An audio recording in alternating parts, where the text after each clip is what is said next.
Hello sa mga kamarites ko! Welcome back to our vlog! Gusto ko lang magbigay ng update dito nga sa boyfriend ni Casey Concepcion na si Steve Michael Woolrich na napapabalitang wala na nga sila base na rin sa nakikita natin na mga post ni Casey at hindi na nga sila magkasama kasi si Steve Michael is nasa Zurich, Switzerland na siya at panay-panay na rin ang kanyang post at nagiging active na siya sa all about watches. Ayan, mukhang nagbabalik work na siya at nag-busy-busyhan na rin doon. At si Casey naman is nandito pa rin siya sa Philippines.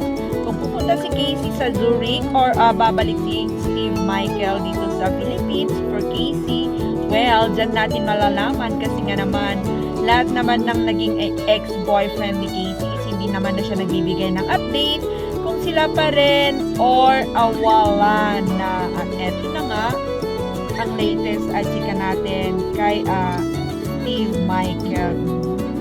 Sa tingin ko wala na sila. Comment down below sa mga kamarites ko dyan. Pero marami pa rin ang hoping na sana naman is sila pa rin kasi si Casey OMG ilang taon na siya, but well, that's life.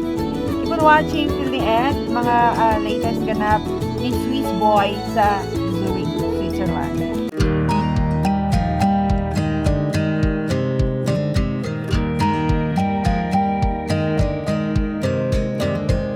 Don't know how long it's been, I guess it doesn't matter. We've had our thick and thin, enough to know that I would rather not.